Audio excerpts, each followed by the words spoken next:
가늠하는 것은 하나님 말씀에 대한 순종에 달려있다. 이런 주제로 함께 은혜를 나누겠습니다. 한번 따라서 합시다. 순종이 생가사의 갈림길이다.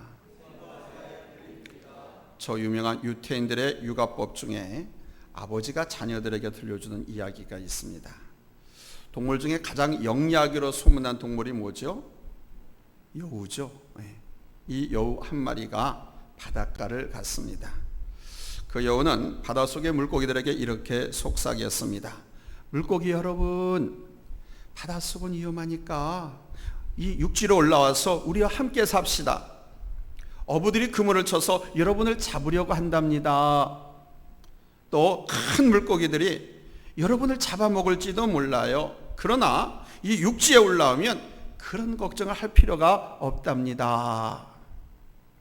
이 이야기를 듣고 바다의 물고기 대표들이 모여서 회의를 하였습니다. 여우는 영리하니까 그 말에 일리가 있다는 주장에서부터 바닷속에 사는 것이 위험하기는 했지만 그래도 지금까지 잘 살아오지 않았느냐, 반론이 대립되었습니다. 물고기들은 아주 오랫동안 논의를 거듭한 끝에 여우의 제안을 거절하기로 했습니다. 그래서 물고기 대표가 여우에게 가서 얼굴을 내밀고 이렇게 말했습니다. 여우님, 우리를 생각해 주는 것은 고맙지만 우리는 물속에 사는 것이 훨씬 더 마음이 편합니다. 저녁 식탁에 둘러앉아서 아버지가 자기 자녀들에게 이 이야기를 들려주면서 계속해서 아이들에게 또 묻습니다. 얘들아, 물고기가 땅으로 올라오면 어떻게 되지? 아이들은 말합니다. 물고기가 육지에 올라오면 물이 없으니까 다 말라서 죽게 되지요. 이 이야기는 내가 누구인가, 또한 내가 살아가는 자리가 어디인가를 분명하게 알게 하는 교훈입니다. 이렇게 사람은 자기 정체성을 분명하게 하고 살아가는 것이 복받는 것입니다. 가정에서나 사회에서 이런저런 말에 흔들리고 방황하는 사람들이 있지요. 결국은 뭔가를 이룬 것 같고 붙잡은 것 같은데 구름을 잡는 것과 같습니다. 여기서 첫 번째 됐습니다. 우리 하나님이 자기 백성을 축복으로 초대하고 있다는 사실입니다. 우리들은 저마다 다 소원을 갖고 있어요. 우리 예수 믿는 사람들은 하나님의 은혜를 많이 받는 것과 복 받는 것을 소원합니다. 그래서 늘 자기 자신을 보면서 내가 복 있는 사람이 되어야 되겠다, 나한테 하나님의 은혜가 좀 많이 생기면 좋겠다, 이렇게 생각을 합니다. 성경에서 복이란 사람의 힘으로 얻지 못하는 초자연적인 은혜를 뜻합니다. 내가 노력해서 얻을 수 있는 것이 아니라 하나님만이 주실 수 있는 것, 내가 노력해서 얻을 수 없는 것을 하나님께로부터 받았을 때 복 받았다, 이렇게 말합니다. 신명기 11장 12절에 보니까 하나님은 내 하나님 여호와께서 돌봐주시는 땅이라 연초부터 연말까지 내 하나님 여호와의 눈이 항상 그 위에 있느니라, 이렇게 말씀하셨습니다. 하나님께서는 오늘 이스라엘 백성들뿐만 아니라 오늘 현재 지금을 살고 있는 하나님의 택한 백성들에게도 여러분 동일하게 축복으로 초청하고 계십니다. 하나님이 주시기로 약속하신 가나안 땅은 세계 3대륙, 세계는 5대양 6대주라고 그러죠. 근데 세계 3대륙의 중심입니다. 아시아와 아프리카, 유럽을 지난 길목에 위치하고 있습니다. 따라서 가나안 땅은 세계 중심인 겁니다. 하나님께서 아브라함을 부르시고 그곳을 주시겠다고 약속하셨어요. 그런데 당장 아브라함에게 주신 것이 아니라 가나안 족쇄가 죄가 가득 찰 때까지, 그래서 그들을 그곳에서 쫓아내실 명분이 생길 때까지 기다리셨습니다. 가나안 땅은 그냥 들어가서 당장 깃발만 갖다 꽂으면 되는 비어있는 땅이 아니었습니다. 그것은 이미 가나안의 7 족속이 자리를 잡고 아주 화려한 농경 문화가 뿌리를 내리고 있었습니다. 이스라엘 백성이 모압 평지에서 가나안 땅에 들어가기 바로 직전에 지금 서 있습니다. 오늘 하나님의 말씀은 하나님의 백성으로 산다는 것이 무엇인가, 하나님의 거룩한 성민으로 살려면 어떻게 살아야 하는가를 말씀합니다. 이스라엘 백성들 앞에 놓인 도전은 바로 그 가나안 땅을 정복하는 일입니다. 바알신이 가나안 땅의 주인이고 바알신이 지배한다고 주장하는 가나안 땅을 정복해서 정착하는 일, 이거 쉬운 일이 아닙니다. 이스라엘 백성은 400년 동안 애굽에서 종살이, 노예살이 하던 오합지졸들입니다. 무기 하나 없습니다. 군사훈련 받은 적이 없습니다. 그러나 가나안 땅은 농경문화에 뿌리를 내리면서 잘 먹고 튼튼한 안악자손들, 철병거, 마병, 군대가 있었습니다. 흔히 그 땅을 정복한다고 하는 거 쉬운 것이 아니죠. 특별히 바알은 풍요의 신으로 알려져 있고 가나안 땅을 지키는 신으로 알려져 있었습니다. 그래서 그 가나안 땅으로 이스라엘 백성들이 들어가는 것은 바알 지대로 들어가는 거예요. 이러한 종교적, 정신적, 문화적 풍토 속에서 과연 이스라엘은 여호와 하나님에 대한 충성의 순수성을 지킬 수 있느냐 하는 문제입니다. 이런 시점에서 우리 하나님은 이스라엘로 하여금 행복을 누리며 살 수 있는 길을 가르쳐주고 계십니다. 하나님께서는 그의 택한 백성들이 하나님 앞에서 복받으면서 즐겁게 행복하게 잘 사는 법을 알려주고 싶으신 거예요. 그래서 오늘 우리에게 주시는 말씀은 우리가 하나님 안에서, 예수 안에서 행복하게 복받으면서 즐겁게 사는 방법을 가르쳐주고 있어요. 둘째는 이 하나님의 축복과 복받고 행복하게 사는 길에 초청을 하고 계시는데, 이 하나님의 초청에 응답하는 길은 뭐냐? 방법은 우리의 순종에 달려있다는 거예요. 따라서 합시다. 하나님의 축복의 초대에 응답하는 방법은 순종에 있다. 마태복음 7장 7절을 보니까 주님께서 말씀하셨죠. 구하라, 그리하면 너희에게 주실 것이니라.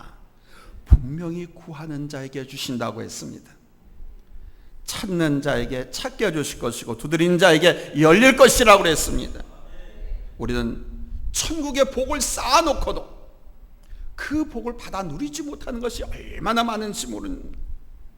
그런데 이 하나님의 축복을 받는 조건은 하나님의 말씀을 순종하는 데 있습니다. 말씀의 내용은 모세가 그들에게 명하는 모든 명령이다라고 구체적으로 규정하고 있습니다. 신명기 30장 15절로 16절 우리 같이 읽겠습니다. 시작. 보라, 내가 오늘 생명과 복과 사망과 화를 내 앞에 두었나니 곧 내가 오늘 내게 명령하여 내 하나님 여호와를 사랑하고 그 모든 길로 행하며 그 명령과 규례와 법도를 지키라 하는 것이라. 그리하면 내가 생존하며 번성할 것이요 또 내 하나님 여호와께서 내가 가서 차지할 땅에서 내게 복을 주실 것임이니라. 아멘. 지금 이 말씀 보니까 이스라엘 백성들 앞에 복과 화, 생명과 사망이 함께 놓여 있다라고 말씀하고 있습니다. 그러니까 이스라엘 백성들이 우리 하나님 말씀에 대한 순종의 여부는 해도 되고 안 해도 되는 것이 아닙니다. 단순한 선택사항의 문제가 아니라는 것입니다. 선택사항, 이것을 넘어서서 바로 그들의 생명과 죽음의 운명을 결정짓는 아주 심각한 언약의 선택임을 강조하고 있는 거예요. 하나님 말씀에 대한 순종의 삶을 선택했을 때 하나님은 다음과 같은 축복을 약속하고 있습니다. 첫째, 도시에서 복을 받습니다. 내가 도시에 살고 있으면. 둘째, 시골 농촌에서 복을 받습니다. 내가 시골 농촌에 살고 있다고 하면. 셋째, 자녀들과 토지에 소산 짐승의 새끼, 우양의 새끼, 즉 내가 경영하는 사업이 복을 받습니다. 자식 농사 복을 받습니다. 넷째, 광주리와 떡반죽 그릇이, 즉 여러분의 가정과 재정 증식에 복을 받는다는 거예요. 다섯째는 나가도 복을 받고 들어와도 뭐 국내든 해외든 복을 받는다는 겁니다. 어떻게 하면? 하나님 말씀에 순종하면. 성읍에서도 복을 받고 들에서도 복을 받는다는 말씀. 이 말씀은 어디를 가든 무엇을 하든지 하나님의 자녀들이 형통케 되는 복을 받게 되는 것을 말하는 거예요. 누구든지 집을 새로 장만하면 이사를 하든가 아니면 조그만 사무실 얻어서 사업을 새로 시작하면 두려운 마음이 듭니다. 기쁘기도 하지만 내가 성공할 수 있을까? 내가 잘 살 수 있을까? 내가 이 살림을 꾸려갈 수 있을까? 이렇게 빚을 많이 져가지고 집 마련했는데 이거 내가 꾸려갈 수 있을까? 걱정, 두려움이 앞서기도 합니다. 사탄마귀, 귀신들에게 얽매여 사는 사람들은요, 여러분 관성을 보거나 점 보는 무당들 찾아가서 손 없는 날, 이사하는 날을 선택받기도 합니다. 그러나 오늘 말씀에 여러분 우리 하나님의 백성들은 언제 어디서나 여러분 형통하게 되는 약속을 받은 줄로 믿습니다. 아멘. 무슨 일을 만나든지 하나님께서 형통하게 해주세요. 할렐루야. 이 형통은 어려운 일, 힘든 일을 만나지 않는다는 것이 아닙니다. 어려운 일, 힘든 일을 만난다 할지라도 그것을 극복하고 그것을 뛰어넘고 그 문제를 해결해서 승리한다는 거예요. 이게 형통의 복인 거예요. 할렐루야. 그러니까 우리들의 삶의 터전의 모든 것에서 하나님께서 복을 주신다는 거예요. 어떤 사람에게? 하나님 말씀에 순종하는 사람들이에요. 들어가도 복을 받고 나가도 복을 받는다라고 하는 이 말씀은 여러분 여러 가지로 해석할 수가 있어요. 전쟁터의 출입을 의미할 수도 있고요, 도시 성읍의 출입을 의미할 수도 있고요, 외국 여행 왔다 들어가 이 출입을 의미할 수도 있어요.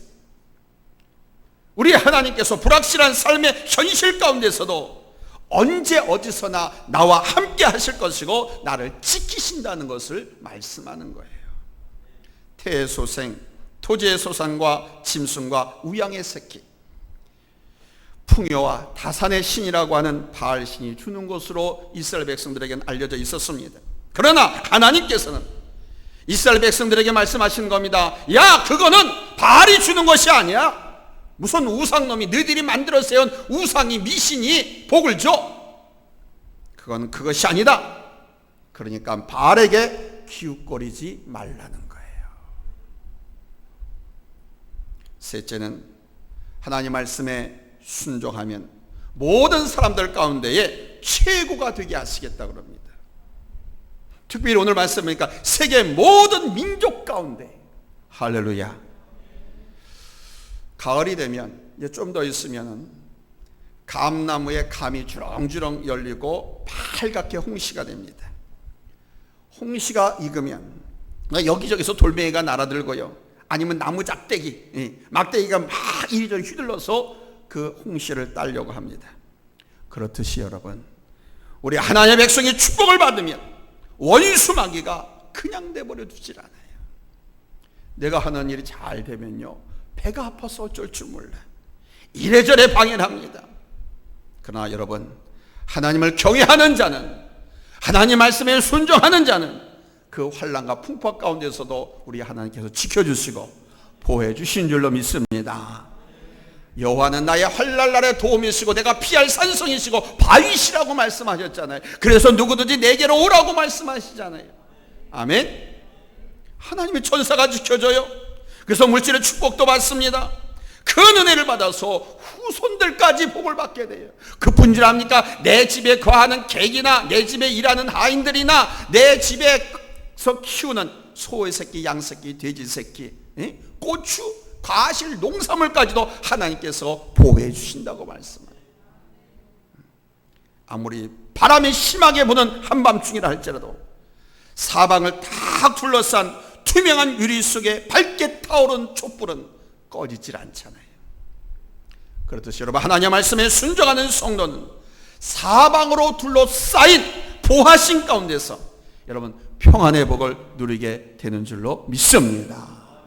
할렐루야. 할렐루야.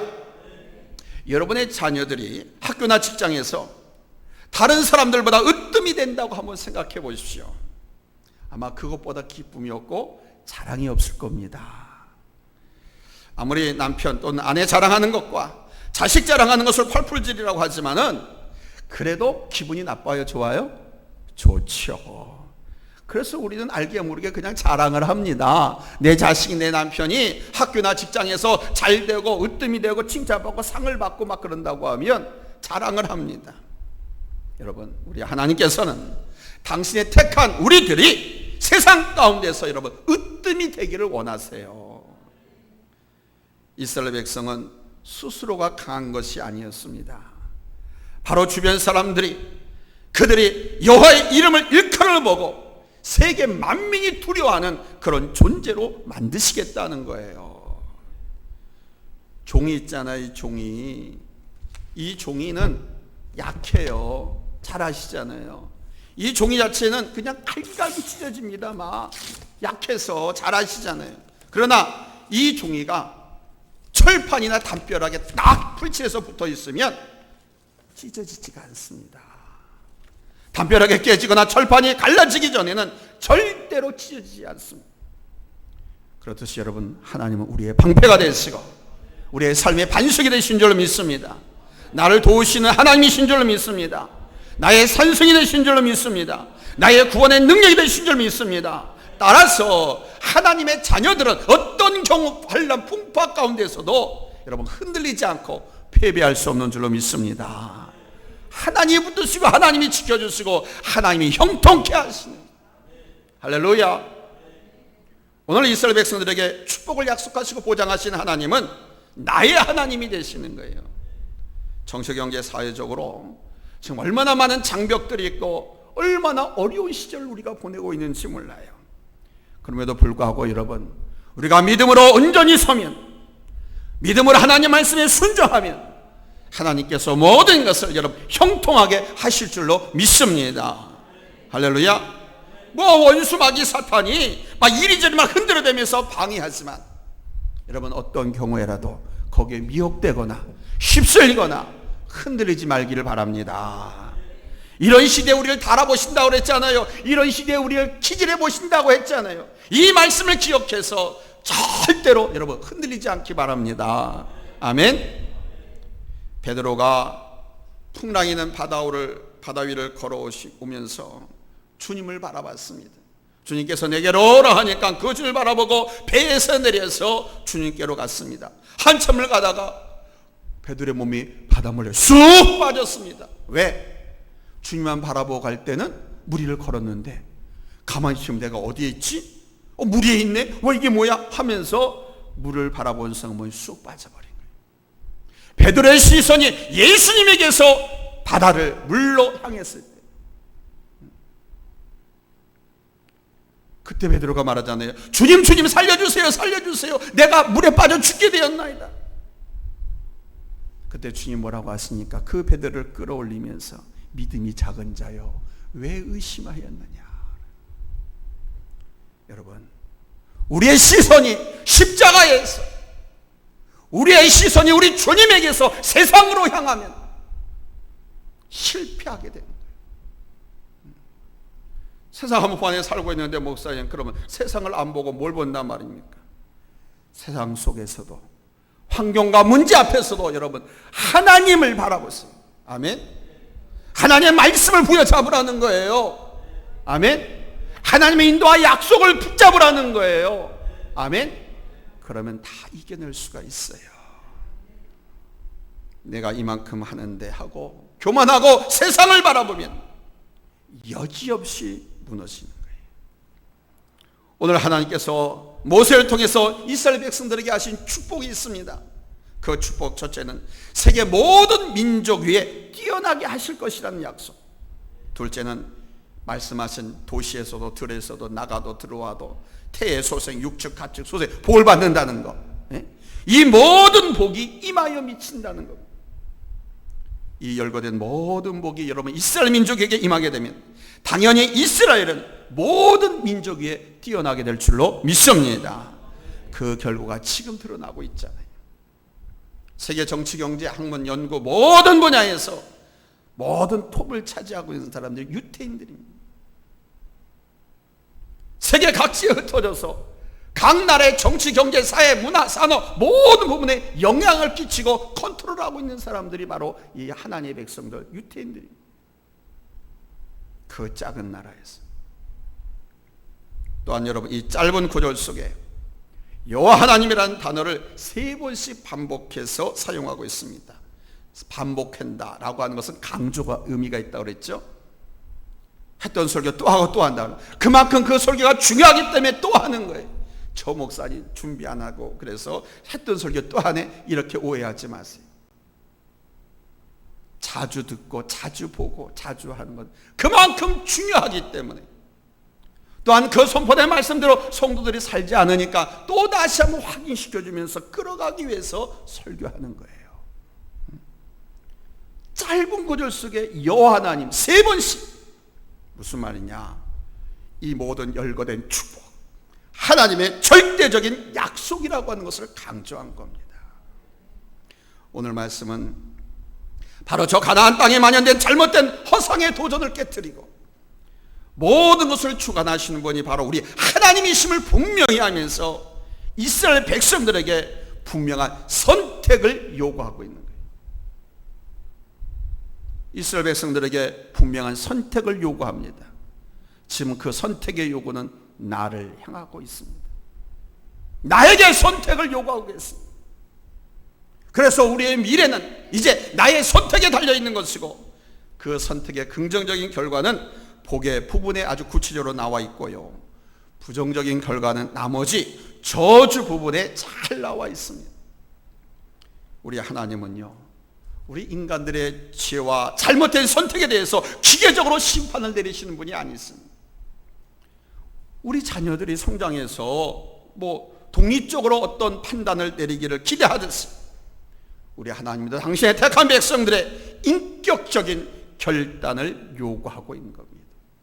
그냥 하나님께서 직접 관여하셔가지고 하나님께서 강권적으로 그냥 이렇게 붙들고 이끌어가면 되지 왜 우리한테 남겨놓느냐? 하나님은 인격자이시기 때문에, 우리를 인격적으로 존중하기 때문에 우리의 선택과 우리의 결단을 요구한다 이거예요.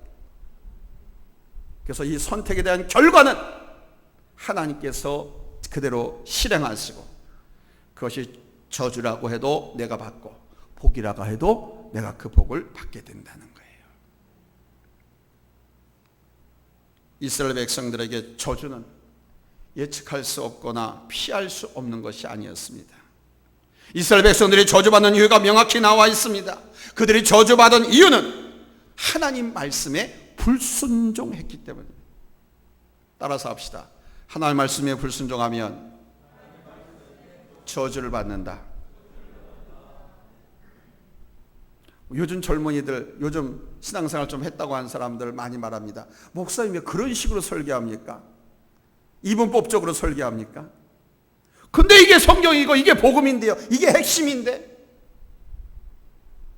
저는 그래서 설교를 항상 초창기 개척할 때부터 항상 순복음적으로, 원시복음적으로 있는 그대로 하나님 말씀을 선포해야 된다고 생각합니다. 하나님 말씀에 순종하지 않으면 여러분 저주를 받습니다. 이게 하나님께서 당신에게 정해놓으신 법칙이고 우리들에게 가르쳐준 거예요. 모세율법을 통해서. 하나님의 말씀에 불순종했기 때문에 이스라엘 민족이 저주를 받았었습니다. 그들이 풍족하여도 하나님께 감사하며 섬기지 않았습니다. 왜? 하나님께서는 감사하라고 했거든요. 풍족하여짐에 더 풍족하고 윤택하지 못한 것을 원망하고 불평을 했습니다. 풍족하여지니까 감사하지 못하고 오히려 이방신 우상을 섬겼습니다. 하나님의 이름을 경외하지 않았지요. 결국은 하나님의 말씀을 청종하지 않을 때 모든 저주가 임하고 미칠 것이고, 하나님의 말씀에 순종하면 그 약속하신 모든 은총, 모든 축복을 우리에게 주실 것이다라는 거예요. 할렐루야. 사랑하는 성도 여러분, 하나님의 말씀에 대한 순종은 그래서 생과 사의 갈림길인 거예요. 순종의 길에는 축복이 약속되어 있지만 불순종의 길에는 하나님의 저주가 준비되어 있습니다. 이러한 점 때문에 하나님께서 모세를 통해 주신 율법은 이스라엘 백성들에게는 번거로운 짐으로 생각되었지만은 율법은 복음이었습니다. 율법은 하나님의 선물이었습니다. 왜냐하면 그 율법이 하나님께서 원하시는 번성과 축복의 삶으로 인도하기 때문이죠. 하나님이 시편 112편 1절로 3절에서 말씀했습니다. 여호와를 경외하며 그의 계명을 크게 즐거워하는 자는 복이 있도다. 그의 계명을 크게 즐거워한다라고 하는 것은 기쁘게 즐겁게 자연스럽게 순종한다는 거예요. 그 후손이 땅에서 강성하며 정직한 자들의 후손에게 복이 있으리로다. 부와 재물이 그 집에 있으며 그의 공회가 영구히 서 있으리로다. 나의 일도 중요하고 나의 사업도 중요합니다. 그러나 더욱 중요하고 우선적인 것은 그 하나님의 약속의 땅에 들어가서 어떻게 살 것인가 하는 것입니다. 하늘로부터 권리받고 부름받아서 직분을 받고 하나님 앞에 신앙생활하면서 어떻게 살 것인가 하는 거라는 거예요. 이미 구원의 은총을 받았잖아요. 그러나 구원받고 나서 이제 어떻게 살아야 하느냐. 따라서 합시다. 하나님 말씀에 순종하자. 하나님 말씀에 순종하자. 우리 하나님은 우리가 얼마나 더 많이 소유하고 잘 되는 것보다 하나님의 말씀이 바로 이 진리를 알기를 원하고 이 진리의 말씀에 순종하기를 원하세요. 그게 바로 생명과 복받는 비결이기 때문에 풍부하고 넉넉한 환경보다는 내가 하나님과의 바른 관계에서는 기쁨과 평안을 누리면서 살아가는 것을 원하세요. 오늘 이 말씀이 축복으로 초대받은 세상 가운데서 하나님의 자녀로 콜링받은 여러분들이 이루어야 할 마땅한 사명이고 하나님의 축복이 자손만대로 흘러가게 하는 비결인 것입니다. 하나님 말씀에 절대적으로 하나님의 말씀에 우선적으로 순종하는 하나님의 백성들이 되시기를 예수님의 이름으로 축복합니다. 할렐루야. 기도합니다.